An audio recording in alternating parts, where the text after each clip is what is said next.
ದತ್ತದಾನ ಅಂದ್ರೆ ಏನವ? ತಾತ ಮುತ್ತಾತನ ಕಾಲದಿಂದಲೂ ಒಂದು ಭವಿಷ್ಯ ಅಕ್ಕಿ ದಾನ ಮಾಡಿದವರಲ್ಲ ಮಾಡೋದು, ದಾನ ಮಾಡಿದವರು. ಇವ್ರ ಮನೆಗೆ ಒಬ್ಬ ಭಿಕ್ಷೆ ಬೇಡಕ್ ಬಂದತ್ ನೋಡ್ರಿ. ಇವ್ರ ಮನೆಗೆ ಒಬ್ಬ ಭಿಕ್ಷೆ ಬೇಡ. ಯಾತಕ್ಕ ಭಿಕ್ಷೆ ಬೇಡ? ಅವ್ ಬಾಳ ಗರಿಕಿದ್ದತ್ರಿ. ಬಂದ ಬಂದ ಭವತಿ ಭಿಕ್ಷಾಂದೇಹಿ ಅಂದ. ಅವ ಅಂದ ಕೈ ಕಾಲೇ ಇಲ್ಲ ಅವ ಅಂದ.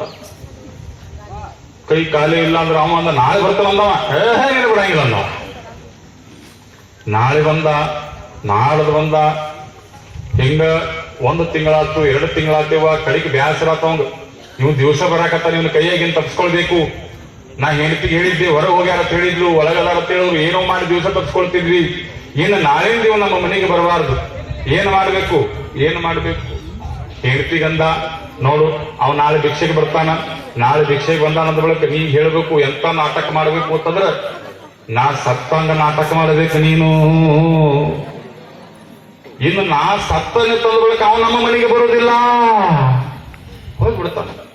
ಹೇಳ್ತೇನೆ ನೋಡಿ, ಎಷ್ಟು ಶಾಲೆ ಆಯ್ತು ನನಗಂದ ಖುಷಿ ಆಯ್ತು.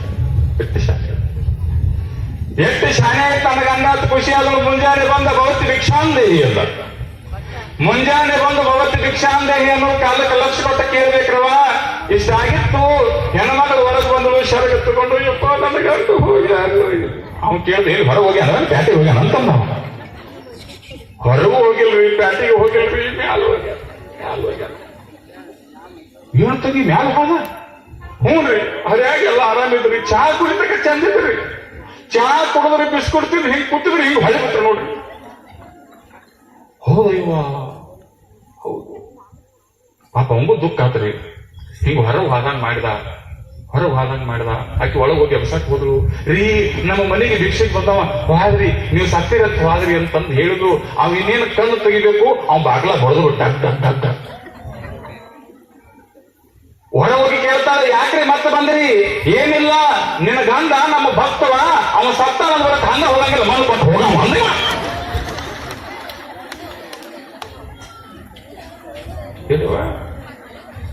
ಸಾಕ್ ನಂದು ಕೊಡ್ಬೇಕ ಬಂದಿ, ಆಮೇಲೆ ಮಣ್ಣು ಕೊಟ್ಟು ಹೋಗಾಕ ಬಂದಿ. ಸತ್ತ ಮಣ್ಣು ಕೊಟ್ಟು ಹೋಗವನ ಕೆಮ್ಮಾಕೊತ್ತು ನೋಡ್ರಿ. ಎಷ್ಟು ದಿವಸ ಹುಂಕುತ್ತೆ ಹೆಂಗ ಸತ್ತ ಅಂದ್ರೆ ಮಣ್ಣು ಕೊಟ್ಟು ಇವ್ ಒಳಗೆ ತಾವು ಜೀವಂತಿದ್ದವ್ ಮಣ್ಣು ಕೊಡಕ್ ಬಂದಲ್ಲ.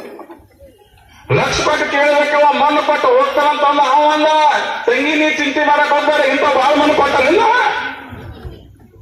ಇನ್ನು ಮುಂದೆ ಏನ್ ಮಾಡ್ಲಪ್ಪ ಅಂದ್ರೆ ತಗೊಂಡ್ಬ ಫೋನ್ ನಂಬರ್ ಫೋನ್ ಹಚ್ತವಲ್ಲ. ಯಾರಿಗ್ರಿ? ಬೀಗ್ರಿ. ಹಲೋ, ಟ್ರೈನ್ ಏನ್ ನಿಮ್ ಪಾವನೆ ತಿರ್ಕೊಂಡು ಬರ್ರಿ. ಬಂದ್ರ ಹಾರ ತರೋ ತಂದ್ರ ಭಜನಾ ತಗೋ. ಇವ್ರನ್ನ ಹಚ್ಚಿದ್ರೆ ಇವ್ರು ಭಜನಾ ಇವ್ರು ಚಲೋ ಮಾಡ್ರಿ. ಚಲೋ ಬೆಳತನ.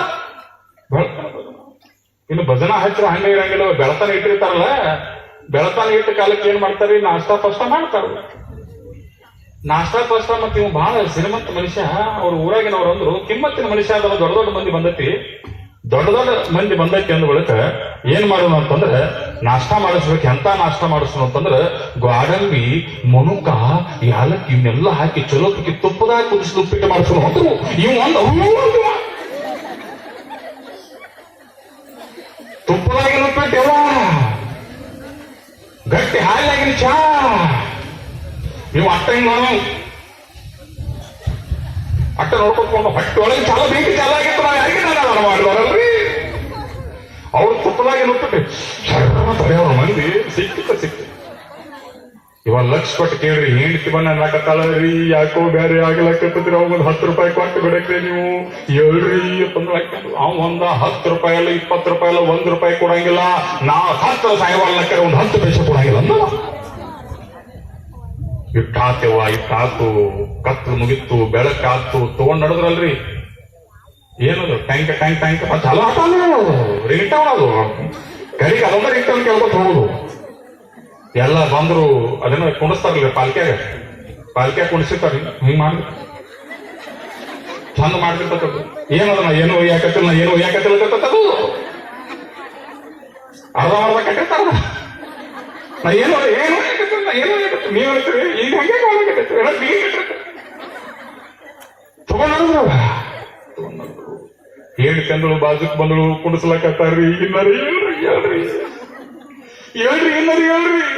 ಏನೋ 10-20 ರೂಪಾಯಿ ಕೊಟ್ಟು ಮುಗಿಸೋದ್ರಿ ಅವ ಒಂದ ಇನ್ನ ಅಲ್ಲಿ ದಂಡೆ ತಗೊಂಡು ಅಂದ ತಗೊಂಡ್ರು ನಡೆದಿರುವ ಊರ್ ಅಗಸಿ ಬತ್ತು ಊರ್ ಅಗಸಿ ದಾಟ ಒಳಗೆ ಕಾಯಿ ಎಕ್ಸ್ಚೇಂಜ್ ಮಾಡ್ಕೊಂಡು ಒಳಗೆ ಕರ್ಕೊಂಡು ಹೋಗ್ಬೇಕಲ್ಲ ಮತ್ತೆ ಹೆಂಡತಿ ಬಂದು ಹೇಳಿದ್ರು ರೀ ನಿಮ್ ಬಿಟ್ಟದಾಗ ನಂಗೆ ಆಗಂಗಿಲ್ರಿ ಹೇಳ್ರಿ ಅಂದ್ರು. ಅವಾಗ ಅವ ಅಂದವ ಇನ್ನು ಕಡಿಕೆ ಬಂದು ಲಕ್ಷ ಕೊಟ್ಟು ಕೇಳ್ಬೇಕ್ರವಾ ಸ್ಮಶಾನದೊಳಗೆ ತಗೊಂಡು ಬಂದಾರ ಇನ್ನು ಮುಚ್ಚಬೇಕಾಗ್ಯದ ಅವೇನು ಗೊತ್ತಿರ್ತದೆ ಅವ್ನು ನೋಡ್ತಿದ್ದಾವ ಇವನ ಬಂದ ಭಿಕ್ಷೆಗೆ ಬಂದ ಇವನು ನೋಡ್ತಿದ್ದಾವ ಕಂಡು ಬಿಟ್ಟು ಇನ್ನೇನು ಜೀವಂತ ಗೊತ್ತಿರ್ತಾವ ಹೋಗಿ ಕಿವ್ಯಾಗ ಹೇಳ್ದ ನೋಡು ಈಗ ಒಂದು 10 ರೂಪಾಯಿ ಕೊಡು ಮುಗಿಸ್ಬಿಡ್ತಾನೆ ಇಲ್ಲಿ ಅಂದ ಅವ ಅಂದ ನಿನಗೆ 10 ರೂಪಾಯಿ ಯಾಕೆ ಕೊಡಿ ನನ್ನ ಮುಗಿಸ್ಕೊತಾರೆ ನಿನಗೆ 10 ರೂಪಾಯಿ ಕೊಡಂಗಿಲ್ಲ ಅಂದ. ಎಷ್ಟು ಲೋಭಿ ಇರ್ಬೇಕು ಎಷ್ಟು ಕಡುಲೋಭಿ ಇರ್ಬೇಕು ಇವ ಲಕ್ಷ ಕೊಟ್ಟು ಕೇಳಬೇಕು. ಇಷ್ಟಾಗಿತ್ತು ತಾಯಿ ಇಷ್ಟಾಗಿತ್ತು ಇನ್ನೇನು ಮುಚ್ತಿದ್ರು ಮುಚ್ಚುವ ಕಾಲಕ್ಕೆ ಅವ ಏನು ಬಂದಲ್ಲ ಭಿಕ್ಷೆ ಬೇಡವ ಅವನ ಮನಸ್ಕಾರಿಗೆ ಹೇಳ್ತಾನ ನಿನ್ 10 ರೂಪಾಯಿ ಬೇಡ ನಿನ್ 20 ರೂಪಾಯಿ ಬೇಡ ನಿನ್ 1 ರೂಪಾಯಿ ಬೇಡಪ್ಪ ಎದ್ದು ನಿನ್ನ ಮನೆಗೆ ಹೋಗು ನಿನ್ನ ಕೊಂಡು ಪಾಪ ನನಗ್ಯಾಕೆ ಹತ್ತಬೇಕು ಅಂತಂದಾಗ ಅವಂದ ನಾ ಗೆದ್ದು ಅಂತ ಎದ್ದು ಕೂತ ಊರಾಗಿನ ಮಂದಿ ಮನೆಗೆ ಓಡಿ ಹೋಗಿ ಬರ್ತಾವ ಊರಾಗಿನ ಮಂದಿ ಒಳಗೆ ವಾಪಸ್ ಹೋಗ್ಬೋದು ಯಾಕೆ ಎದ್ದು ಕಿತ್ತಾನೆ ಅದು ಸತ್ತಾರೆ ಎದ್ಬಿಟ್ರೆ ಇಟ್ಟೆಲ್ಲ ಆತು 4-5 ದಿವಸ ಆಗಿತ್ತು ಊರ ನೀರಾಣಿ ಬಂದಿರತ್ರಿ ಊರ ನೀರಾಡಿ ಬಂದು ಬಿಲ್ ಕೊಟ್ಟಿರ್ತಾವ್ ನೋಡಪ್ಪ ಕುನಿ ಹೋಗ್ಯಾಕಿತ್ತು ಕುನಿ ಗಾಡಿ ತೆಗ್ಯಾಕಿತ್ತು JCB ಮುಂದೇನು ಉಪ್ಪಿಟ್ಟದಿತ್ತು ಗಾರ್ಡನ್ಗೆ ಮಣಕದಿತ್ತು ಬಂದವರಿಗೆ ವ್ಯವಸ್ಥೆ ಮಾಡಿದಿತ್ತು ಅಂತಂದಾಗ ನೋಡ್ತಾನ 1,75,000 ರೂಪಾಯಿ ಬಿಲ್ ಆಗಿರ್ತದೆ ಅದು ನೋಡಿ ಹಾಕ್ತಕ್ಕ ಸಾಕು ಬಿಡ್ತಾನೆ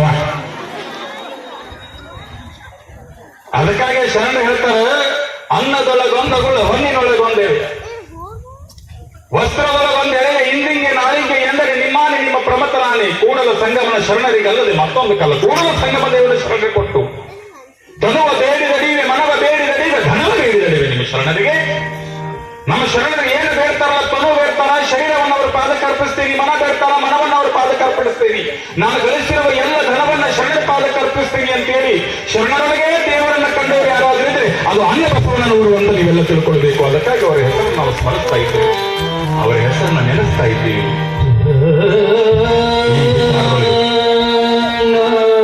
ಈ ವಿಚಾರದೊಳಗೆ ತಾಯಿದ್ರೆ ಲಕ್ಷ್ಮಣ್ ಕೇಳಬೇಕು ಅತ್ತಿ ಮದ್ದೆ ಅಂತ ಬಗ್ಗೆ ಆಗಿ ಹೋಗ್ತಾಳೆ ರನ್ನನ ಗದಾಯುದ್ಧವನ್ನ ಗದಾಯುದ್ಧ ಏನು ಬರದಲ್ರಿ ಇಲ್ಲಿ ರನ್ನ ಬೆಳಗಲಿ ರನ್ನ ಆ ರನ್ನನ ಕೈಯಿಂದ ಅಜಿತನಾಥ ಪುರಾಣವನ್ನ ಬರೆಸ್ತಾಳೆ ಅತ್ತಿ ಮಬ್ಬಿ ಎಷ್ಟು ಪ್ರತಿ ಬರೆಸ್ತಾಳೆ ಅಂದ್ರೆ ಲೆಕ್ಕ ಇಲ್ಲದಷ್ಟು ಪ್ರತಿ ಬರೆಸ್ತಾಳೆ ಯಾಕಂದ್ರೆ ಜೈನ ಧರ್ಮ ಉಳಿಬೇಕು ಅಜಿತನಾಥ ತೀರ್ಥಂಕರರ ಕೀರ್ತಿ ನಾರಿನೊಳಗೆ ಹಬ್ಬಬೇಕು ಅಂತ ಹೇಳಿ ಆ ಹೆಣ್ಮಗಳು ಪುರಾಣವನ್ನ ಬರೆಸ್ತಾಳಲ್ಲ ಇದು ನಿಜವಾಗಿರ್ತಕ್ಕಂಥ ದಾನ ಧರ್ಮ ಅಂತಕ್ಕಂಥ ವಿಚಾರವನ್ನ ದಾಸೋಹ ಅಂತಕ್ಕಂಥ ವಿಚಾರವನ್ನ ಇವತ್ತಿನ ದಿವಸ ನಾವು ನೀವೆಲ್ಲರೂ ಸಹಿತ ಅರ್ಥ ಮಾಡ್ಕೊಳ್ತಾ ನಮಗೆ ಸಮಯದ ಅಭಾವ ಆಗ್ತಾ ಇದೆ ಸಮಯ ಮುಗಿತಾ ಬರ್ತಾ ಇದೆ ಆ ವಿಚಾರವನ್ನು ಗಮನದೊಳಗೆ ಇಟ್ಟುಕೊಂಡು ನಾವು ಇವತ್ತಿನ ಪ್ರವಚನಕ್ಕೆ ಮಂಗಳ ಹಾಡುವ ಒಂದು ಸಮಯದೊಳಗಿದ್ದೇವೆ ತಾಯಿದ್ರೆ ವಿಶೇಷವಾಗಿ ಇವತ್ತು ನನಗೆ ಬಹಳ ಖುಷಿಯಾಗಿದೆ ಕಾರಣ ಇಷ್ಟೇ ನಮ್ಮನ್ನ ಬೆಳೆಸಿದವರು ನಮಗ ಕಷ್ಟದೊಳಗೆ ಕೈ ಹಿಡಿದವರು ನಮಗ ನೋವಿನೊಳಗಿದ್ದಾಗ ನಾ ಇದ್ದೀನಿ ಅಂತ ಹೇಳಿ ಬೆನ್ನು ತಟ್ಟಿದವರು ಒಬ್ಬರು ಇವತ್ತು ವೇದಿಕೆ ಮೇಲೆ ಬಂದರವ ಸುಮ್ಮನೆ ಮಾತಾಡೋದಲ್ಲ ಇವೆಲ್ಲ ಈ ಮಾತುಗಳನ್ನು ಹೇಳಬೇಕಾದಾಗ ಕೆಲವೊಂದು ಕಣ್ಣೀರು ಬರ್ತವೆ ಯಾಕಂದ್ರೆ ಇವು ಯಾವ ಆರ್ಟಿಫಿಷಿಯಲ್ ಅಲ್ಲ ಇವು ಬಾಯಿಂದ ಮಾತಲ್ಲವ ಹೃದಯದಿಂದ ಬಂದ ಮಾತುಗಳು ಯಾಕಂದ್ರೆ ನಮ್ಮ ಮಗುಗಳು ನೀವೆಲ್ಲ ಬಂದಿರಿ ನಿಮ್ಮ ಮುಂದೆ ಹೇಳಬೇಕು ಈ ಮಾತುಗಳನ್ನ ಯಾಕೆ ಈ ಮಾತುಗಳನ್ನ ಹೇಳಬೇಕು ಅನ್ನೋ ವಿಚಾರದೊಳಗೆ ತಾಯಿ ನಾವು ಏನೂ ಇದ್ದಿದ್ದಿಲ್ಲ ನಮ್ಮ ಬದುಕು ಏನೂ ಇದ್ದಿದ್ದಿಲ್ಲ ಆ ಕಾಲದೊಳಗೆ ನಮಗೊಂದು ಬದುಕು ಕೊಟ್ಟು ನಮಗೊಂದು ಆಶ್ರಯ ಕೊಟ್ಟು ಹಸಿವಾದಾಗ ಅನ್ನ ಕೊಟ್ಟು ನೆನಪಿಟ್ಟುಕೊಳ್ರಿ ಮೈ ಮೇಲೆ ಉಟ್ಟುಕೊಳ್ಳಾಕ ಸರಿಯಾಗಿರೋ ಬಟ್ಟೆ ಇಳಿದಿರೋ ಕಾಲದೊಳಗೆ ಅವರ ಬಟ್ಟೆಗಳನ್ನ ಕೊಟ್ಟು ನಮ್ಮನ್ನ ಬದುಕಿಸಿದವರು ಯಾರಪ್ಪ ಅಂದ್ರೆ ಶಿವಬಸವ ಅಪ್ಪಂಗಳು ಅನ್ನತಕ್ಕಂಥವನ್ನ ಬಹಳ ಅಭಿಮಾನದಿಂದ ಈ ವೇದಿಕೆ ಮೂಲಕ ಹೇಳ್ತೀವಿ. ಇದು ನಾಟಕದ ಮಾತಲ್ಲವ ಕರೆ ಮಾತು. ಯಾಕಂದ್ರೆ ನಮಗ್ ಬಹಳ ದುಃಖ ಆದಾಗ ಇವತ್ತಿನ ನನ್ನ ಜೀವನದೊಳಗೆ ನಾ ಸಾಯುವವರೆಗೂ ಸಹಿತ ನನ್ನ ದೇಹದೊಳಗಿರುವ ಪ್ರಾಣ ವಾಯು ಅದು ವಾಯು ಒಳಗೆ ಬೆರೆಯುವ ತನಕ ತಾಯಿ ನಾನೊಬ್ಬರಿಗೆ ಕೃತಜ್ಞನಾಗಿರ್ತೀನಿ. ಅವ್ರು ಬೇರೆ ಯಾರು ಅಲ್ಲ, ನಮ್ಮ ಪೂಜ್ಯರಾಗಿರ್ತಕ್ಕಂಥ ಶಿವಬಸವ ಅಪ್ಪಂದರು ಅಂತಕ್ಕಂಥ ಮಾತನ್ನ ಈ ವೇದಿಕೆ ಮೂಲಕ ಅಭಿಮಾನದಿಂದ ಹೇಳ್ತಾ, ಅವ್ರದೊಂದು ದೊಡ್ಡ ಮಠ ಅವರೊಂದು ದೊಡ್ಡ ಮಠ. ಆ ಮಠಕ್ಕೊಂದು ಚಾರಿತ್ರ್ಯ ಐತಿ, ಆ ಮಠಕ್ಕೊಂದು ಚರಿತ್ರೆ ಐತಿ, ಆ ಮಠಕ್ಕೊಂದು ಅಪರೂಪದ ಇತಿಹಾಸ ಐತಿ. ನೆನಪಿಟ್ಕೊಳ್ರಿ, ಆ ಮಠದ ಸ್ವಾಮಿಗಳು ಬಂದು ಪಾದ ಹಾಕ್ತಾರ ಅಂತಂದ್ರ 10 ವರ್ಷ ಕಾದಿರತಕ್ಕಂಥ ಊರುಗಳು ನಮ್ಮ ತಾಲೂಕಿನೊಳಗದಾವ. ಯಾಕೆ ಆ ಮಠಕ್ಕೆ ಅಂತ ಒಂದು ಇತಿಹಾಸ, ಅಂತ ಒಂದು ತಾಕತ್ ಐತಿ ಅಂದ್ರೆ ನೆನಪಿಟ್ಟುಕೊಳ್ಬೇಕು. ಗದಗಿನ ಹಿಂದಿನ ಜಗತ್ತುಗಳಿಗೊಂದು ಅದ್ಭುತವಾಗಿರುವ ಮಾತನ್ನು ಹೇಳ್ತಾರೆ.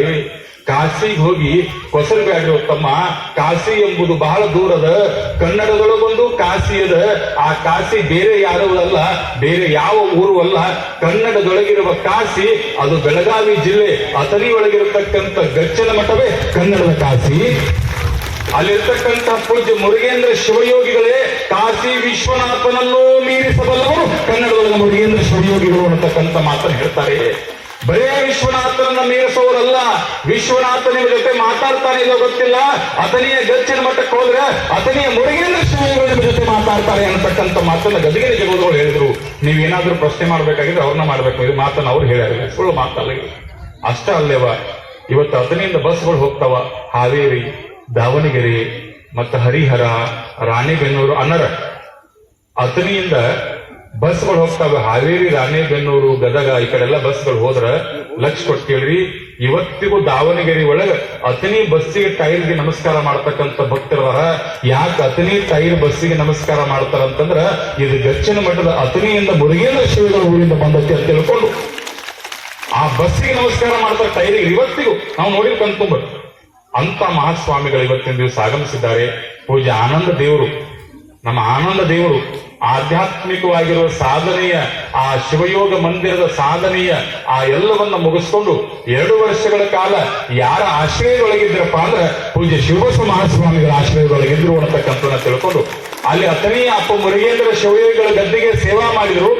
ಅಲ್ಲಿ ಅಥಣಿ ಅಪ್ಪ ಮುರುಗೇಂದ್ರ ಶಿವಗಳ ಗದ್ದಿಗೆ ಸೇವಾ ಮಾಡಿರುವ, ಅಲ್ಲಿ ಗದ್ದಿಗೆ ಸೇವಾ ಮಾಡಿರುವ ಅಂತೇಳಿ ಕಂಕಣವಾಡಿಯ ಆ ಗುಹೇಶ್ವರ ಗದ್ದೆ ಒಳಗಿರ್ತಕ್ಕಂಥ ಮುರುಗೇಂದ್ರ ಶಿವಗಳ ಆಶೀರ್ವಾದದಿಂದ ಇವತ್ತು ಈ ಮಠ ಅವರಿಗೆ ಸಿಕ್ಕಿದೆ ಅನ್ನತಕ್ಕಂಥ ಮಾತನ್ನು ಅಭಿಮಾನದಿಂದ ಈ ವೇದಿಕೆ ಮೂಲಕ ಹೇಳ್ತಾ ಇದ್ರೆ, ಇದೊಂದು ಅಪರೂಪವಾಗಿರುವ ವೇದಿಕೆ. ಯಾರು ಸಮಯ ಆಗೈತೆ ಅಂತ ಹೋಗಕ್ ಹೋಗ್ಬೇಡ್ರಿ. ಪ್ರೀತಿಯಿಂದ ಕೂತು ಮಹಾಸ್ವಾಮಿಗಳವರ ಆಶೀರ್ವಚನ ಇರ್ತದೆ, ಅದನ್ನೆಲ್ಲವನ್ನ ಆಲಿಸಬೇಕು ಅಂತ ಹೇಳಿ ತಮ್ಮಲ್ಲಿ ಭಕ್ತಿಯಿಂದ ಪ್ರಾರ್ಥನೆಯನ್ನು ಮಾಡ್ತಾ ಇವತ್ತಿನ ದಿವಸ ವಿಶೇಷವಾಗಿ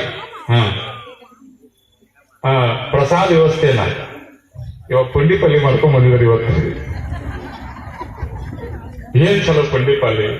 ನಮ್ಮ ಮಹಾರಾಜಂದ್ರ ಪುಂಡಿಪಲ್ಲಿ ಬಿಡಲಿಲ್ಲ, ನಾವು ಯಾರು ಬಿಟ್ಟು ಪುಂಡಿಪಲ್ಲಿ ತಿನ್ನಬೇಕು.